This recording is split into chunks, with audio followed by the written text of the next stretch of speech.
You want to start 2 feet out from the trig. You want to cut the ground, and then you want to lift it up. So cut and lift. Dig, lift. And you want your toe to actually be covered. Then you slide that out. Heel at the edge of it. 1, 2. And there's where I had the second, so it's 2. And then 1, 2 as well, so right there.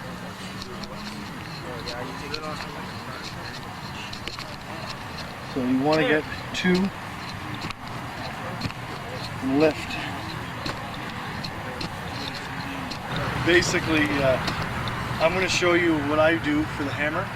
It's a series of sort of compilation of what a whole bunch of other guys do and some general principles that you have to do mixed in with what works for me.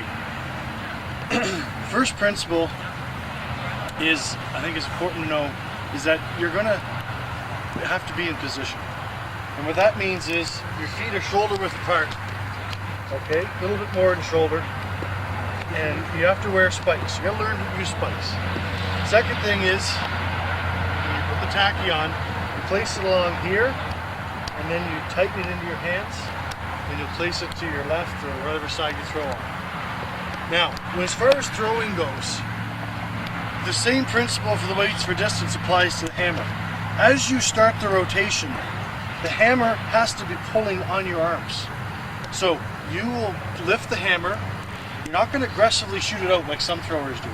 You're just going to gently lift it up and then really reach behind your right side, far to your right. So if you're standing here, you're going to look and find a tree over there to stare at.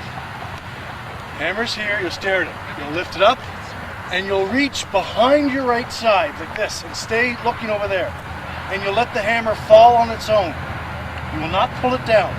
As it's falling on its own, you will think of the hammer pulling on your arms. Again, that principle of stretching you out. And then once it comes to the front of your left foot, you will lift it up here. You will not go over there. You do that, you're done. Only the experts can do that.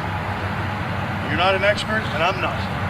Only the guys that grew up doing this when they were 12 years old can really stretch it over here. On the final rotation, you'll take it over. Okay, so again, up, reach far behind your right, let it fall, stretch. Now take it in front of the left foot, in front, and lift it up gently.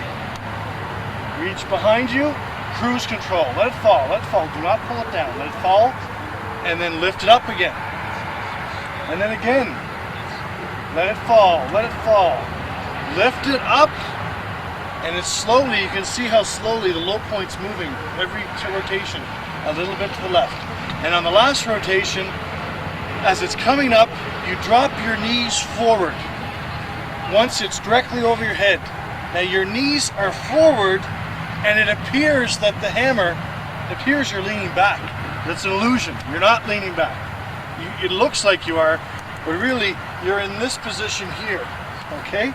So, as the hammer is coming up, it goes over your head, you drop the knees hard forward, and as it comes down, you pull down. Yes, you pull down. And you pull all the way up, and from here, you pull with all your worth, looking up to the sky. Imagine you're going to go into another rotation.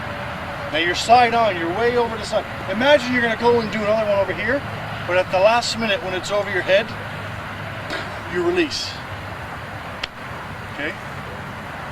Stephen King showed us that technique in Scotland.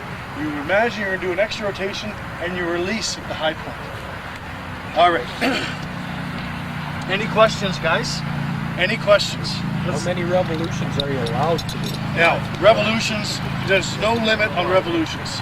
If you want to do 5, 4, or even 3, that's fine. I recommend, I guess you call it 4.5. I count from here up 1, and then down 2. So it's 4, basically 4. But you have to find that out for yourself. Remember, all these principles, they're applied to you differently. Gord's got long arms, other guys are shorter. Some of us here have a hammer throwing experience, others don't. So, you know, it just depends on who you are and what your athletic background is. some guys can only do 2 rotations without falling over. And if that's all you can do, then that's fine. As you improve, you'll do more. Take the tacky here.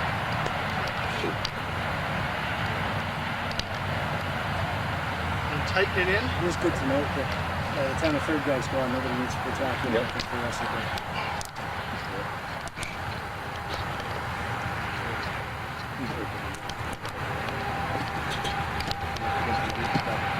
Tim, can you get your wife to come up this way?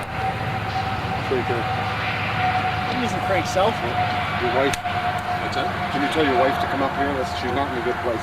I believe in being very deep in the holes. Again, I'm lifting the hammer from here upwards. I'm not pulling downward until the very last rotation. Then I pull, I hit the golf ball. Pull and pull all the way through. The last one, but only on the last one. My arms are like noodles right now. All I'm thinking about is noodles. Just let my arms just relax. Let the weight go out on its own. Let your arms relax. It's the hips and the weight, or the feet, that are going to do the work. Let your arms relax.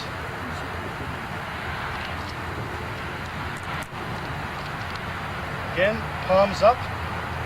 Here, not like this. Grant Anderson says like that. I can't do it. You can do it, great. If not, palms up like that.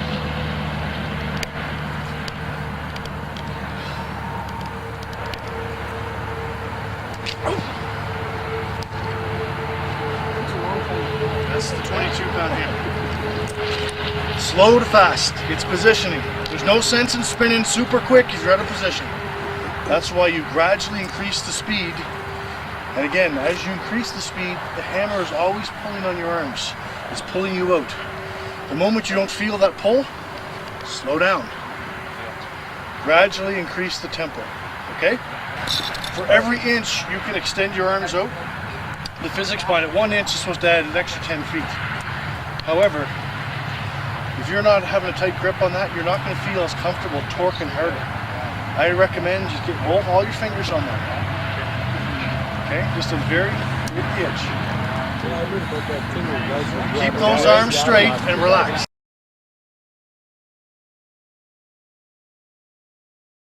The hammers were commonly used for making fences that would hold in sheep. But as you know, when guys get together, the talk often turns to strength, and when men were out in the fields hammering in the fence posts, one guy would often challenge the other guy to a competition. And so there they were in the fields throwing these hammers. And over time, this event of the hammer throw eventually made it into the local fairs, and today known as the Highland Games. The objective of the hammers is to throw the hammers for maximal horizontal distance. 600, please. A round stone ball is commonly used in this sport, also an event in the Olympics. Dave. What is the shot put? Yes. Highland Games for 800.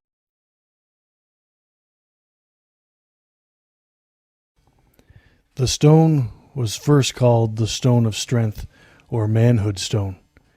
A young man in a village growing up in Scotland had to throw a stone a particular distance as a rite of passage into manhood. The objective of the stone throw is for the athlete to throw the stone a maximal horizontal distance. The athlete has 3 chances to throw the stone. The best horizontal distance will be recorded. The athlete must stay within a box. The measurements of this box are 7 feet 6 inches by 4 feet 6 inches wide. The athlete can use any means possible to gain momentum within that box to throw the stone for optimal horizontal distance.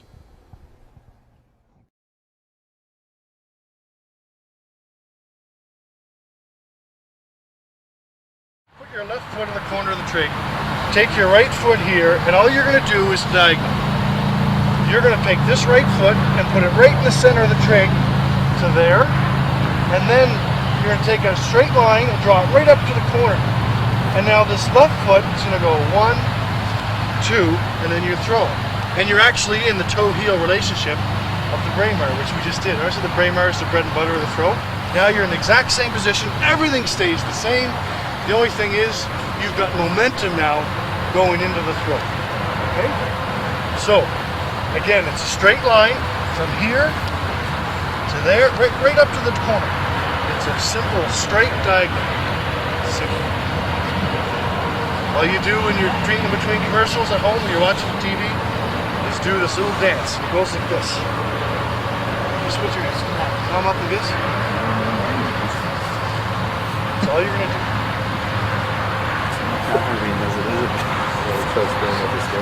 And the first turn is slow, the next one is faster.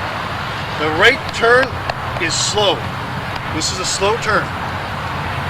Once this foot hits, the left leg stays tight to the left, to the right, and it goes quickly, and it jams down. That opens up the hips, and then you immediately just lift. Now the hips are open, you lift and release.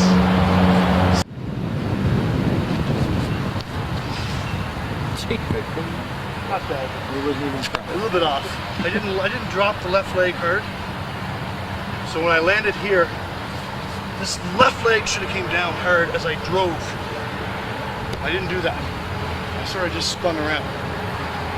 What's going to happen is as you drop that left leg down, it'll create a stop on the left side, causing the right side to catapult forward at lightning speed like this. Boom!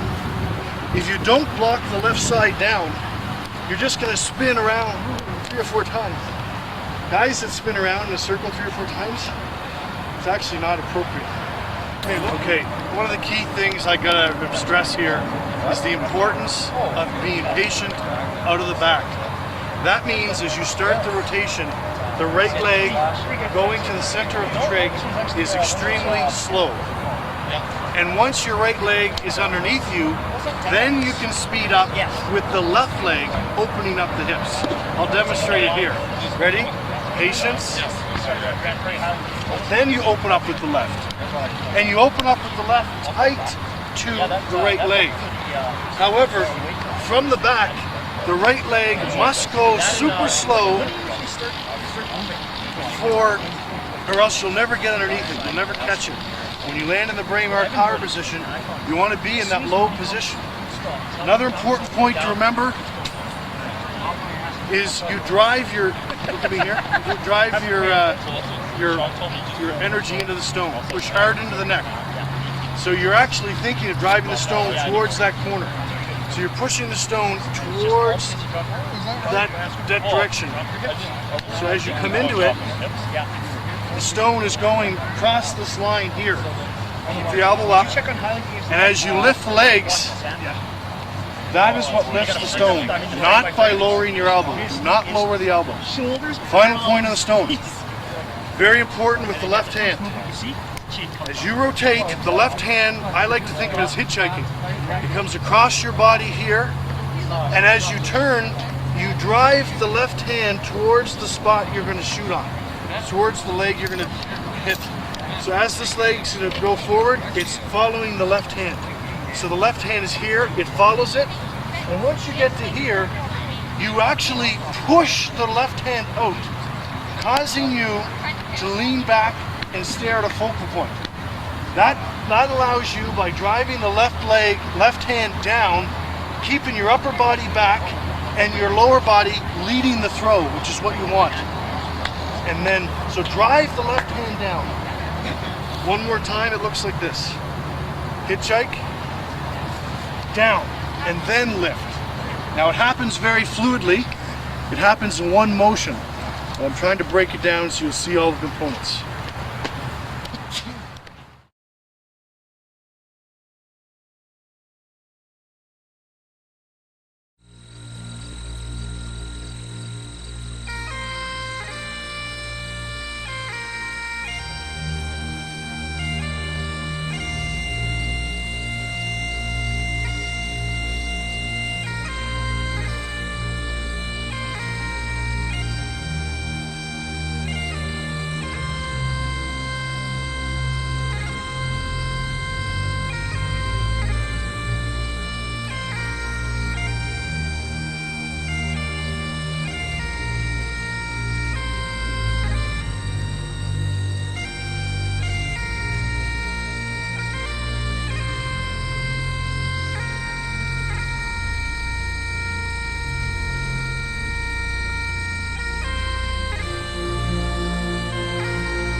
What I do, fellas, I always take a couple towels with me. One for sweat, another one for the stone, especially with rain. Okay? So dry off your neck. I should have another towel here for this, but dry off the neck, put some chalk on it. I like the stone lengthways. I do not put it this way. I put it lengthways. I get the most of the weight. If it's heavier on this end, get it into your fingertips.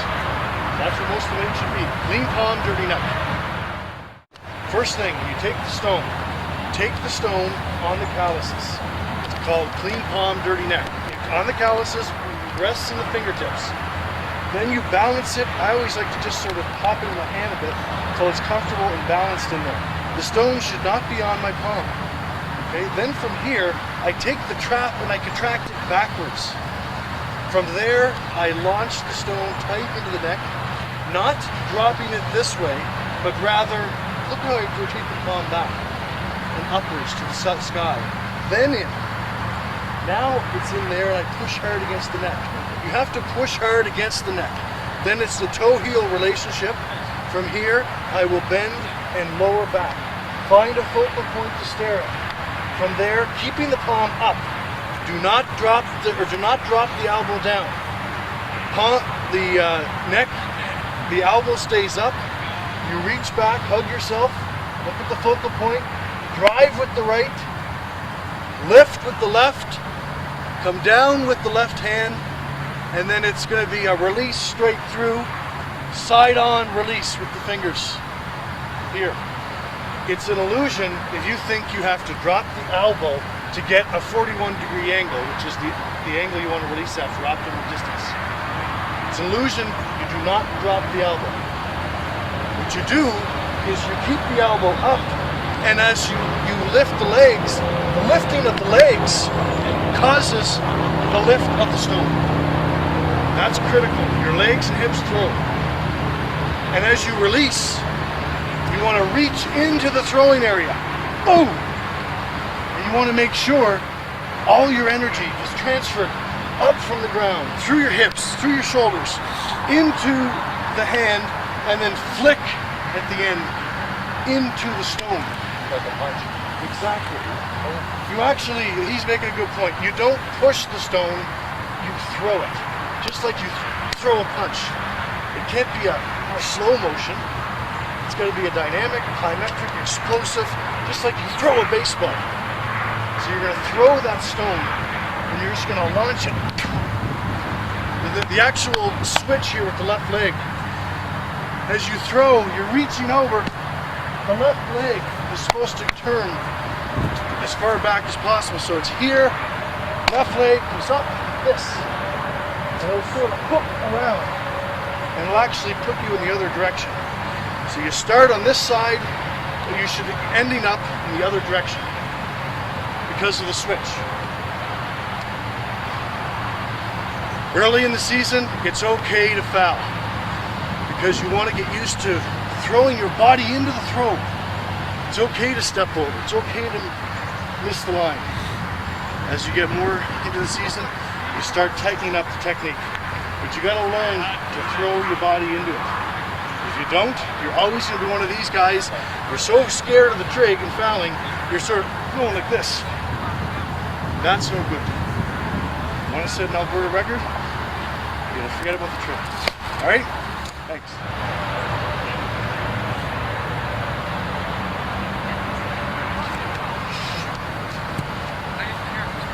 So the idea, not to wait long down here. I see guys, they got this, they're waiting like 3 or 4 seconds. You've lost the stretch reflex. It's like pulling an elastic. If you don't hold it forever, you'll lose its elasticity. The muscles and the tendons are the same. You go down and you go up right away. Do not stay bent crouch.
From the power position, hold your upper body back and down. Be sure to open your lower body slightly towards the throwing area. Your body is facing slightly away from the throwing area. Be sure the throw starts or originates with your right heel, your right foot. Drive off the right foot. Keep the left arm long, almost pushing or punching it out. This creates separation between your upper and lower body. The lower body should be very active and aggressive, while the upper body remains relaxed and passive. You want to pivot, you want to lift, reach into the throwing area, and then reverse.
Jim, what is the exact technique for getting that distance? Does it start right from the toes through the body to the arm? Absolutely. We try to emulate the best shot putters that we can find. Visual imagery takes a big place in our technique. But yeah, we try to start from our toes and channel the power right through our hips and shoulders, and a final result with a push of the hand. Congratulations. Thank you very much.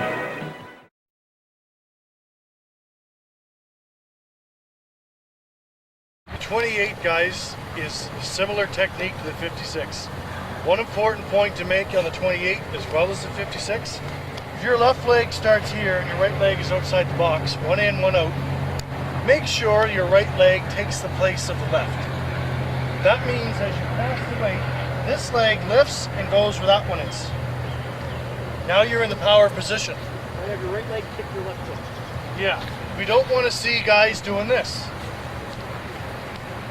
If you do that, you're done. That's the Davey The leg throw off is back. finished. If you do that at the start, you might as well forget about the throw. If you accidentally do that, ask the judge to start again. Now, when you cast the 28, you're going to cast it a little faster, but still with the pulling on the hand. So as you cast it low, you land here. You're gonna do something a little more than the 56. You're gonna speed it up a bit because it's lighter, like doing a bit of a scoot. So it gets to here, and once it gets there, you're gonna pull it a bit. Almost a bit of a shrug. Does that make sense? Just to get the weight going faster. So you're low. Once it gets in line with you, you pull. You stay low though, and then when it gets to here, you lift again.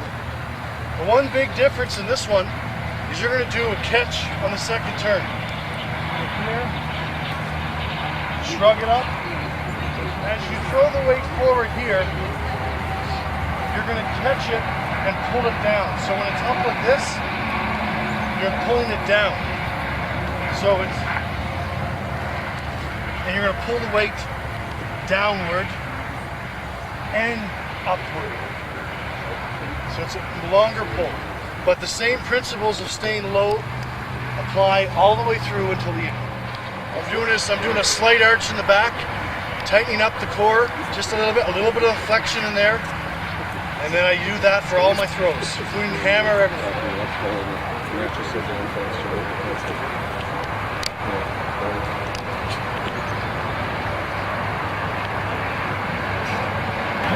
Now remember, early in the season, it's okay to foul.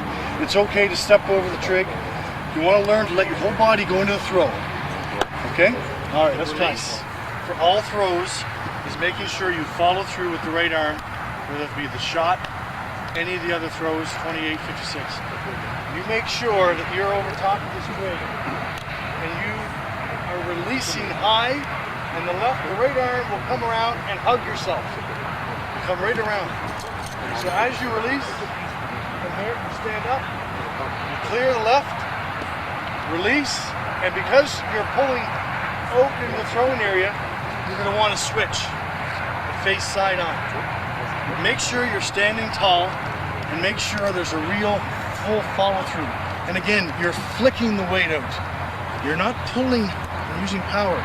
You're letting the weight go on its own weight and catching the weight.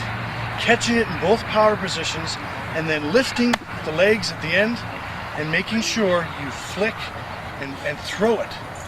Dynamic explosion.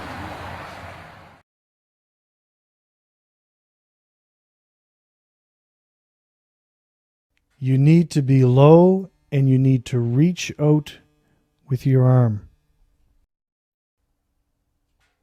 Reach out away from your body with the 28 and increase the circumference of the arc. Catch the weight low on the first turn. Then drive forward. Let the weight dash forward in front of you. Now you need a quick left foot causing you to catch the weight. The weight has now gone up high. Now pull it down.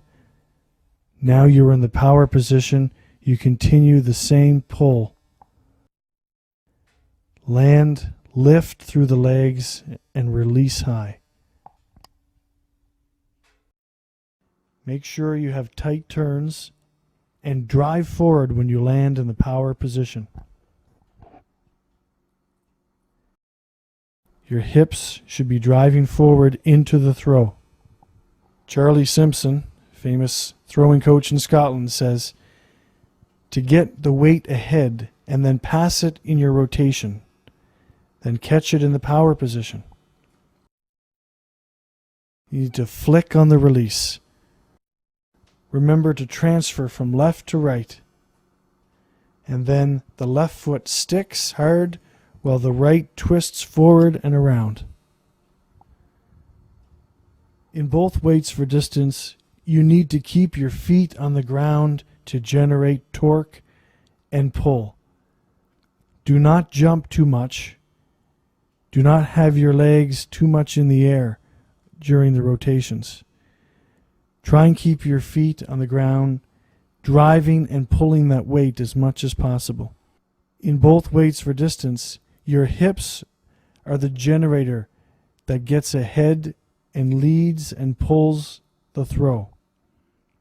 The hips need to lead while the upper body follows.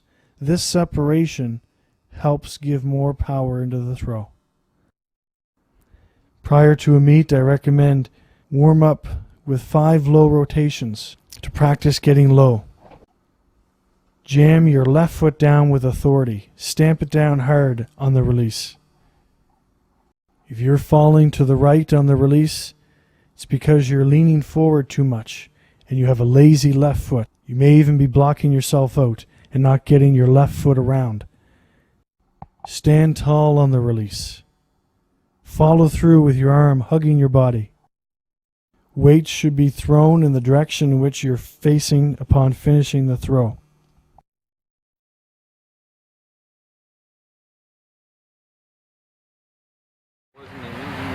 On the 16-pound hammer, the exact same principles are applied.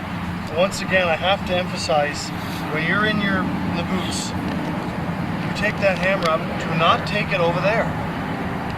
Okay, you're not from Scotland, you didn't grow up doing this sport. You can't do that unless you're very good. You take it in front of the left foot. Now take your shoulders and watch them rotate.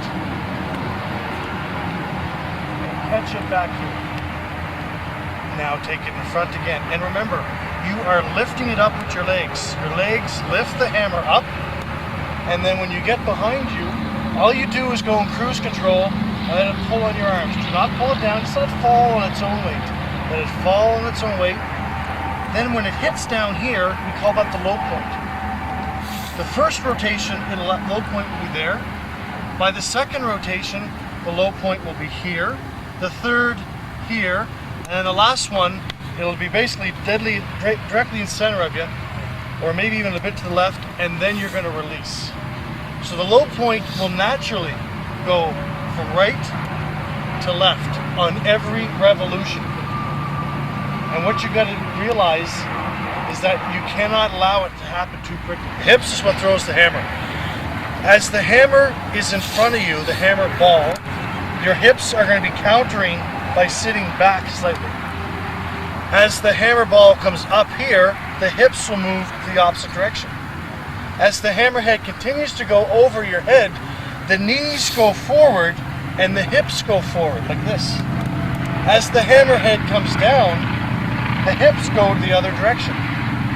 As the hammer continues to come back to the center where you just were, again, the hips move back and they counter. So do you see how the hips are always moving in the opposite direction of the hammerhead? And the other key thing is you look at my heels here. As the hips are countering, the heels are always lifting. So it's like this. Look at my heels. Zoom in on the heels. This will be happening every time. The toes will be moving. Alistair Gunn says you actually throw the hammer with your ankles. I heard him say that one time when I was in Scotland. One of the things he also recommends is that when you're doing the rotation in practice, just do 10 winds and do 10 sets of it 3 days a week. And all you want to think about is letting it relax your arms, letting it pull on your arms. Let the hammerhead pull you and just let yourself relax. And if you do that three sets, 3 times a week, 10 sets of 10 with a 12-pound hammer, notice the 12-pound, you will gradually improve quite substantially. Okay, let's throw this hammer here. Hey, key to the hammer, guys, girls, is, in my opinion, is not only keeping the weight behind your right, but it's the high point. And there's one guy, he got his doctorate, and he told me that was the key to the hammer, was the high point. Not just the low points, but as that hammerhead is overhead, your hips are driving forward and knees forward. That causes the hammerhead to come down faster.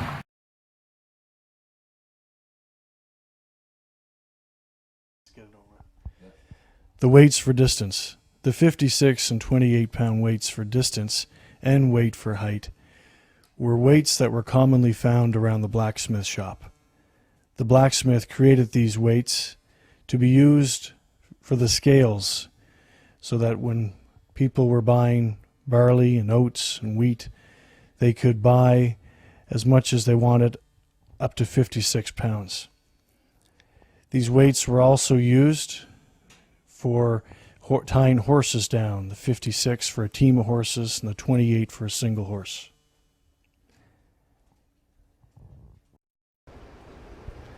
The objective of the weights for distance is to throw the weight for maximal horizontal distance. The athlete now has a 9-foot throwing area in which to gain momentum.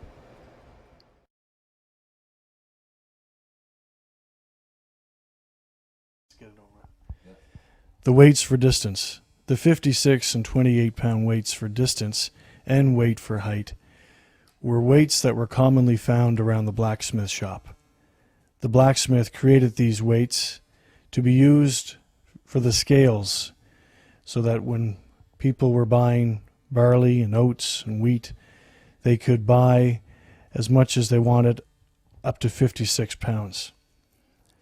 These weights were also used for tying horses down, the 56 for a team of horses and the 28 for a single horse.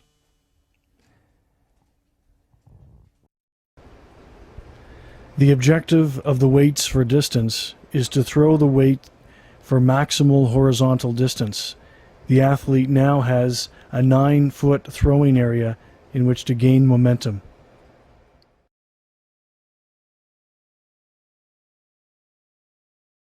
The hammers were commonly used for making fences that would hold in sheep. But as you know, when guys get together, the talk often turns to strength, and when men were out in the fields hammering in the fence posts, one guy would often challenge the other guy to a competition. And so there they were in the fields throwing these hammers, and over time this event of the hammer throw eventually made it into the local fairs, and today known as the Highland Games. The objective of the hammers is to throw the hammers for maximal horizontal distance.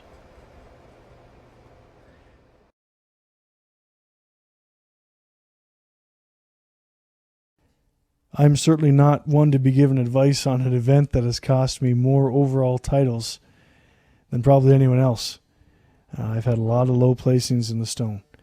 But I have tried to learn how to throw it properly, and even though I didn't do it successfully myself, I think I have a basic rudimentary understanding of how to throw it. I think it's important when you go to throw that you sort of sink down, pivot on your back foot, and make sure there's a lift coming forth. Make sure your whole throw originates with the pivoting of your right foot if you're a right-footed thrower. So the power comes from the ground and moves up through the legs, hips, through the upper body, into the arm, and then out through the fingertips. So you're pushing off the ground, and the energy should be driving through, right through the fingertips, and pushed, and that energy is exerted into the stone. Hold the stone in the fingers. The old saying, clean palm, dirty neck. Sink, pivot, lift. Remember to follow through into the stone.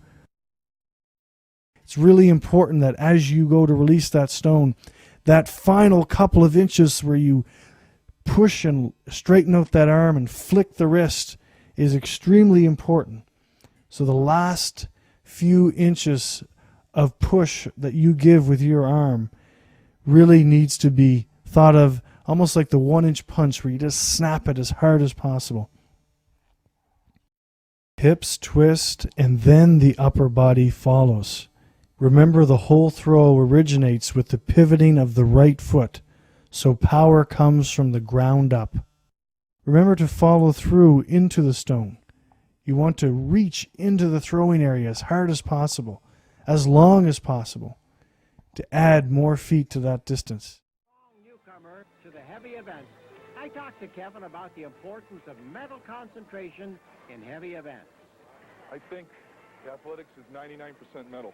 And, you know, a lot of people have the horsepower, the size, the strength, and the talent, but if your mind isn't in tune with what you're doing, I don't think you're going to perform well. And I think it's getting over those, I call them demons, like fouling, like that toe board looks like a 10-foot wall sometimes. So I think that's it. I think that's the whole thing. And now we'll move to the Scottish heavy events and let the games begin.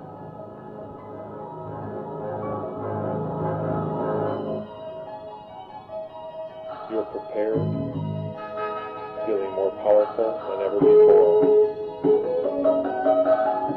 Your goals are clear. You will achieve them.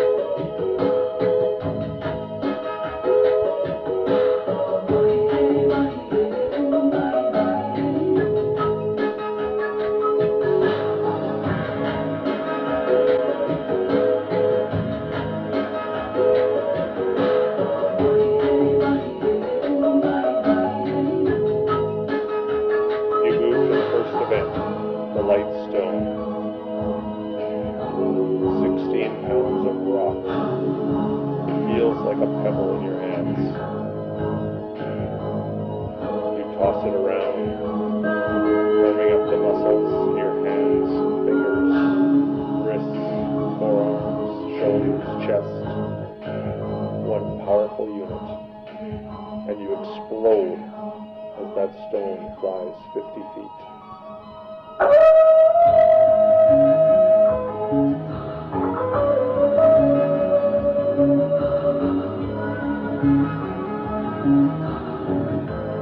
The officials measure.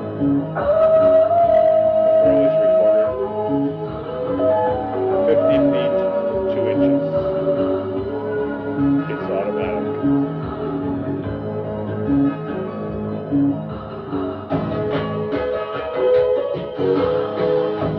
On your second try, you feel even more confident. Muscles energized. As a unit, the technique is flawless. Again, you explode, the stone flies 50 feet, 6 inches. You're content, you feel ready.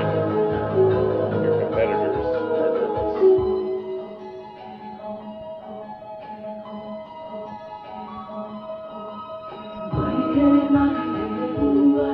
You carry the momentum to the Braemar. You feel warmed up and ready for the 26-pound rock you're about to hurl.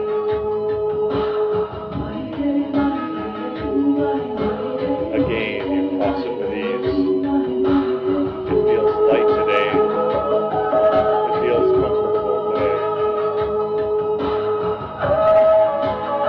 The Braemar flies like a meteorite.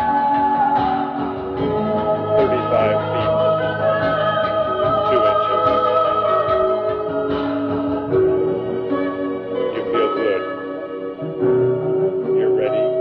You're prepared. Your goals are being achieved.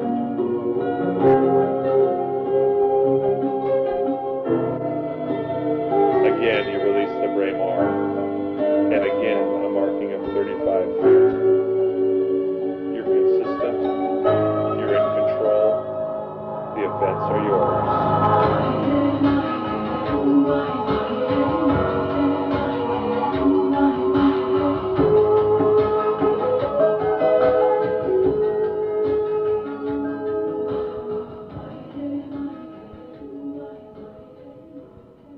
And as you finish your first 2 events, you're feeling confident, in control. You're feeling like a champion. And I want you to continue to focus on your breathing. Breathing in through your nose and out through your mouth. Maintaining that state of total relaxation.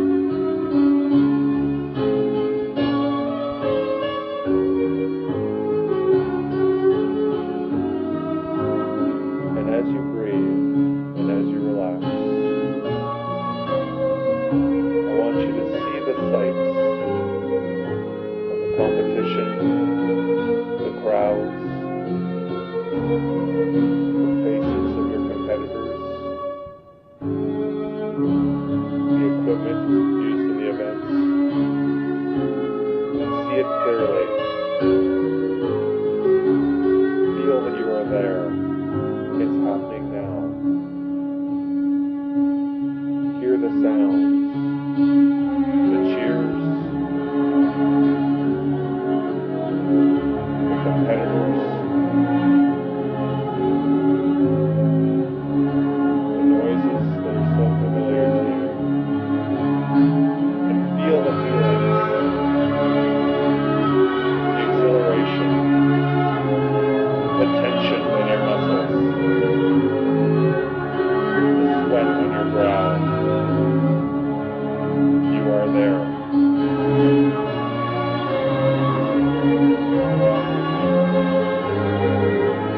You're prepared, and your preparation is showing.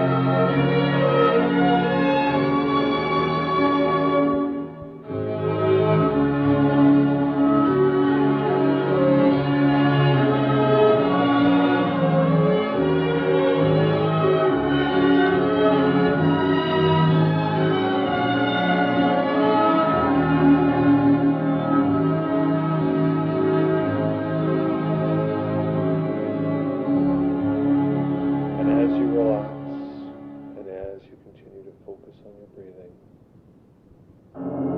let's take that image to the next events. And may your confidence continue to carry you to new personal bests and new goals achieved.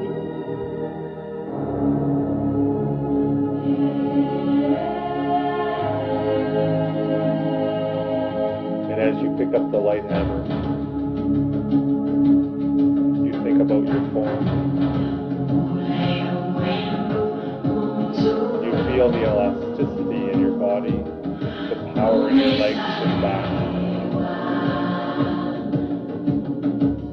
You release the hammer with perfect form. The 16-pound hammer flies 140 feet on your first throw. Excellent. It feels automatic. It feels easier somehow. Easier than ever before.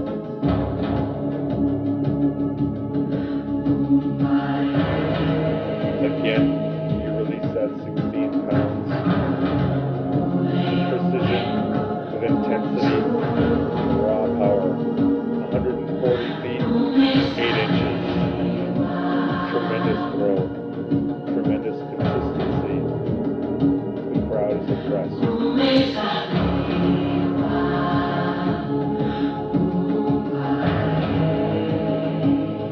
But that was only a warm-up. You move on to the heavy hammer. 22 pounds. But it flies just as easily. With the same intensity. 110 feet. Competitors are stunned. You take event after event after event, and it's soon obvious who the champion will be. I want you to see the hammer now, flying through the air in a perfect trajectory, right on target, landing at distances of 140 feet or beyond for the small hammer, 110 feet or beyond for the heavy hammer.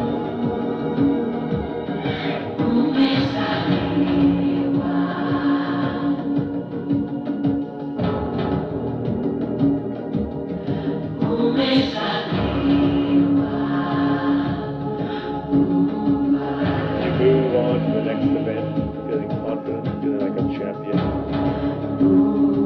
The 28-pound weight of distance. By now, things are getting easy. You're feeling comfortable, confident. See that weight, see that apparatus flying and landing at 83 feet. You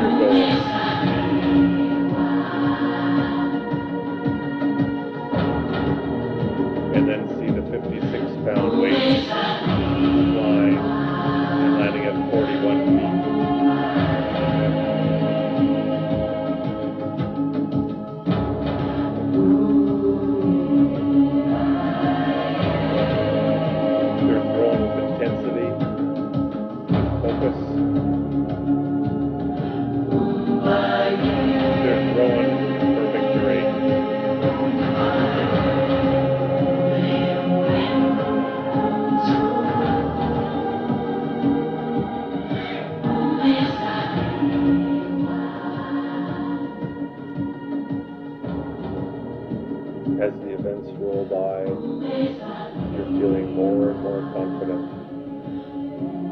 Feeling like, yes, you are the champion. You can be the champion. You will be the champion.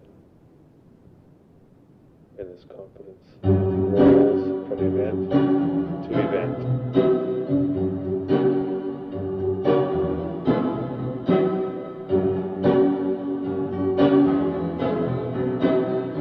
And you pick up that 56-pound weight for vertical height this time.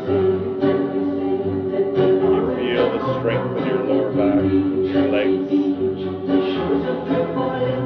You feel the technique builds through your muscular system. You know how this event is won. And with a tremendous surge of energy, that weight flies over the bar, clearing 16 foot 6 inches. The crowd cheers. Your arms go in the air. You've just passed your competitors. I want you to see that massive object flying 16 feet 6 inches in the air and clearing the bar with perfect precision.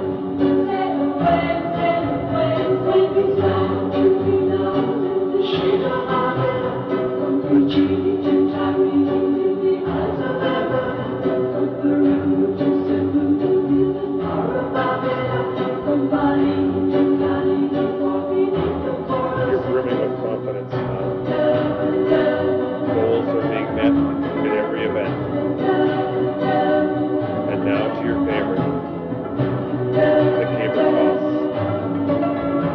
The classic event of the Scottish Heavy Games. 20 feet long, 150 pounds. And you ace the caber. You can feel the pole as you work with it. You feel like it's almost one with you. Total control. 12 o'clock every time. You're on today. The caber is yours. You feel like you can put it pretty much anywhere you choose.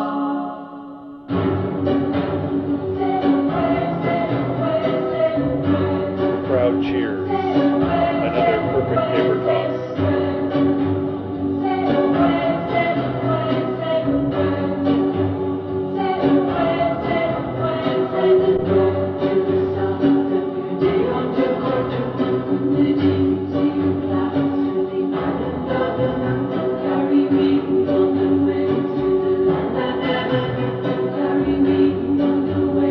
And now we move to the sheep toss. By now, you're running on confidence alone.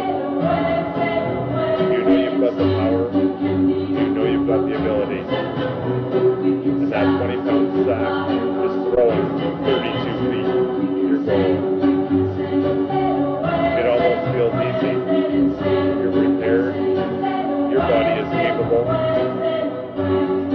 And you make all the farmers proud. As you pitch your next throw, 32 feet, 6 inches. You are the champion. And you know it. You feel good about your preparation and good about your performance.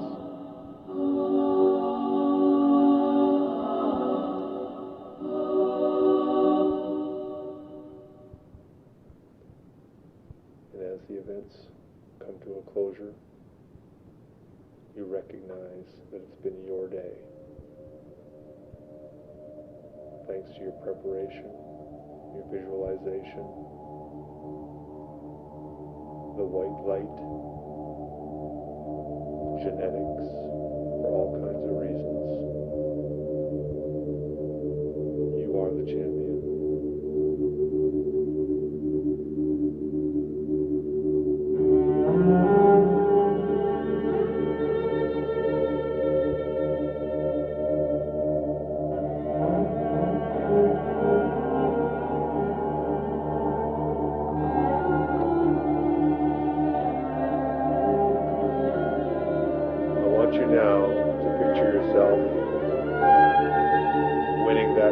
competition, winning that championship, and feel the way that would make you feel to be in that position, and see the sights that you would see, and hear the sounds that you would hear in that situation,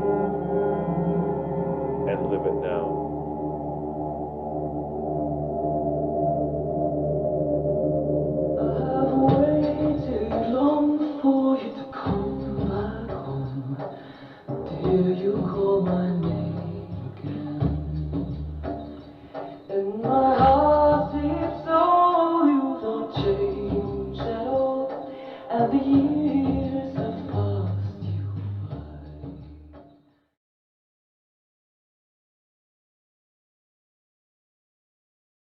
Take the handle, start it up on the calluses, and scoop pinch the skin around it. So, and then tuck it in. And what will happen is, you start like this, and then you'll pinch the skin, and it'll tighten up around your skin. You know what I'm saying by that? Like for example, if I start the palm here, then see how it folds my skin in? So you start, and then you fold it in, then come around. Now that's tight as you can imagine. From this corner to that corner, it's more like 10.5 feet because of the diagonal. So you want to use the optimal amount of distance to get momentum. Left leg here, right leg here. What's going to happen is this. You're going to do what I call, I've totally invented this myself, I call it the land speeder technique. Okay? And what's going to happen is you're going to stay low the whole way through. You're going to take the weight, cast it back, forward, and while you're doing this, you're thinking of the weight pulling on your arm, ever so gently. Imagine if someone grabbed a hold of your wrist and just sort of pulled on it. And that's when you're letting your arm go like a noodle. Let the weight just sort of take its course, like a clock pendulum.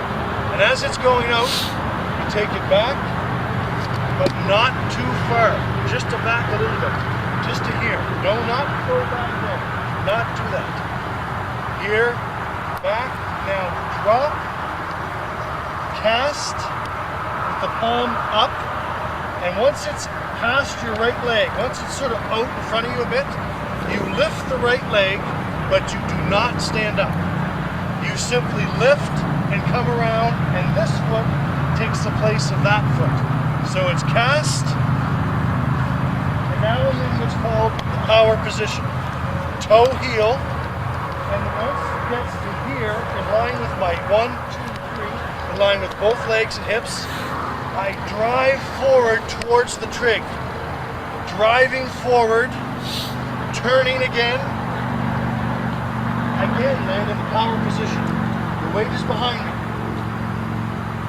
Take the weight, come around, do not do anything until it hits in line with your legs again. 1, 2, 3. So wait. Once it gets there, lift for all you're worth, release, switch, and you're facing sideways again. The opposite direction. Okay. Secret is this. Ryan Vieira and all the pros will say do this.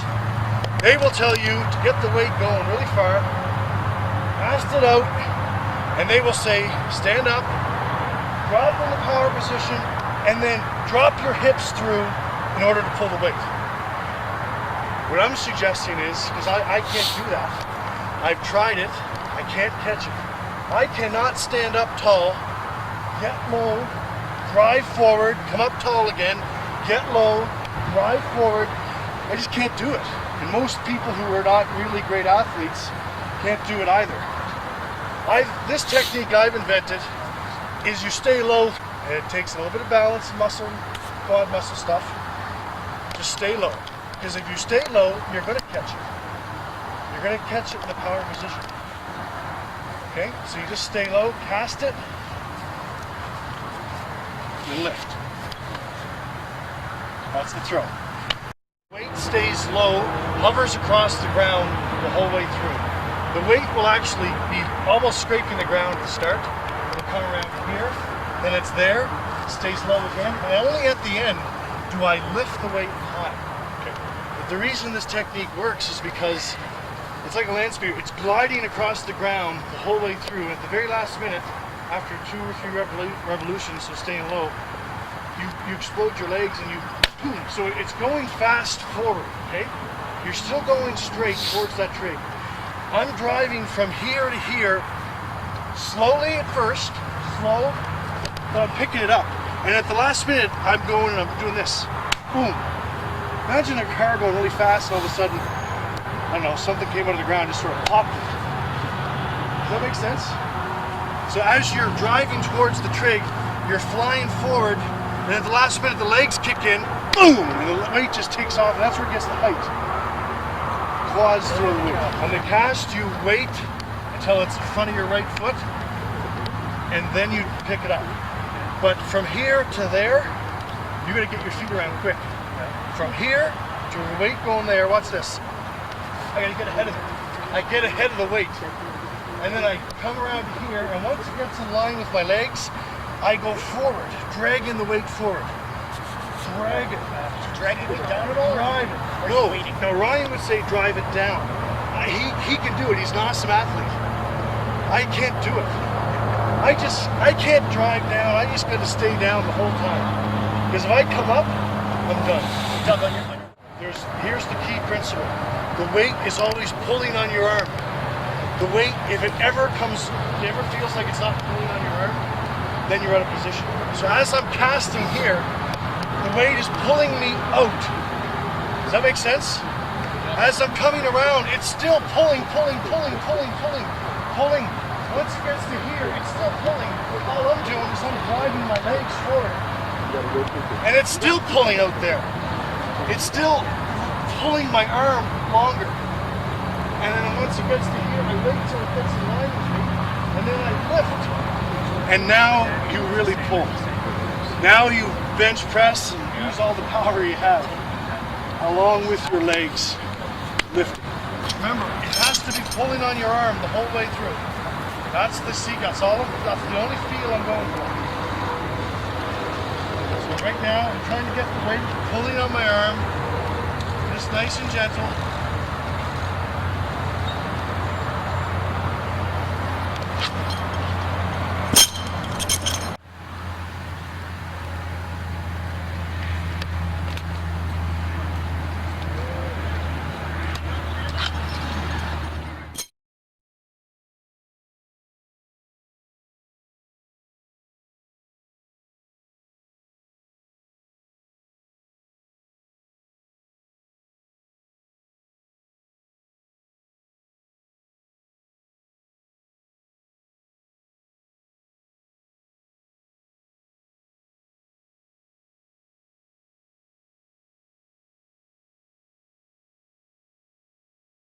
It's important that you don't pull too much while you're rotating. Simply drive with your legs, let the weight go on its own momentum. It is heavy enough that you just need to get the weight moving. So avoid pulling too much during the rotations. Drive with your legs and hips and let your body do that work. Upon the release, drive and slam your left foot down first. If not, you will feel your foot hit the ground anyway because of the weight of this implement. If that happens, the energy goes into the ground and not into the throw. Be sure you have a relaxed arm even though this is a heavy weight. Your arm is relaxed, but the grip is still firm, and you need to have full control in order to guide the weight into the drive line. Your feet, hips, and weight must be driving in a straight line. Now drive forward and then lift with your legs and use a big pull and rip on that final pull.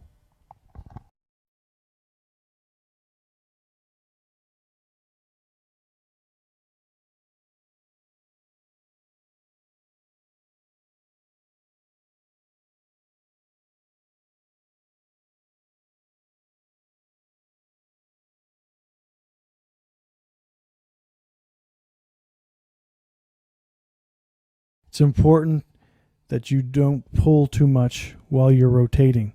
Simply drive with your legs, let the weight go on its own momentum. It is heavy enough that you just need to get the weight moving. So avoid pulling too much during the rotations. Drive with your legs and hips and let your body do that work. Upon the release, drive and slam your left foot down first. If not, you will feel your foot hit the ground anyway because of the weight of this implement. If that happens, the energy goes into the ground and not into the throw. Be sure you have a relaxed arm even though this is a heavy weight. Your arm is relaxed, but the grip is still firm, and you need to have full control in order to guide the weight into the drive line. Your feet, hips, and weight must be driving in a straight line. Now drive forward and then lift with your legs and use a big pull and rip on that final pull.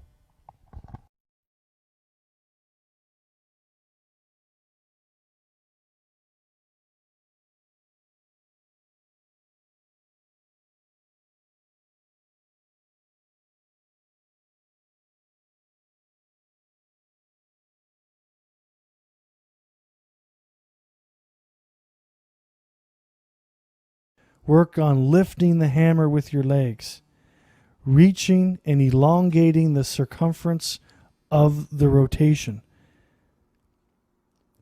The more you can reach out, the longer your arms are, the more you can stretch the actual circumference of that rotation, the farther the hammer will go.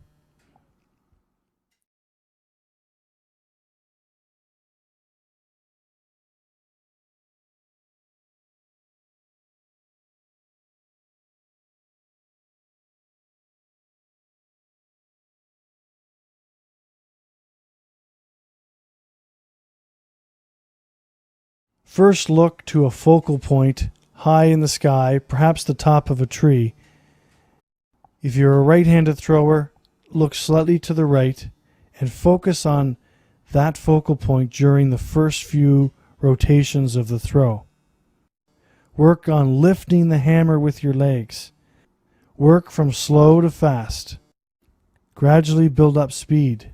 On the third rotation, continue to increase the speed as you lift the hammer upward, reaching and elongating the circumference of the rotation. The more you can reach out, the longer your arms are, the more you can stretch the actual circumference of that rotation, the farther the hammer will go.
The item shown here, known as the strap, was a training aid used by athletes in the past.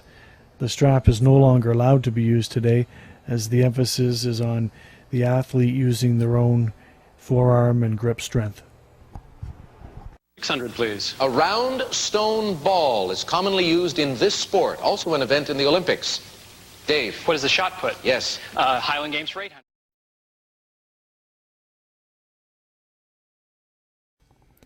The stone was first called the Stone of Strength, or Manhood Stone.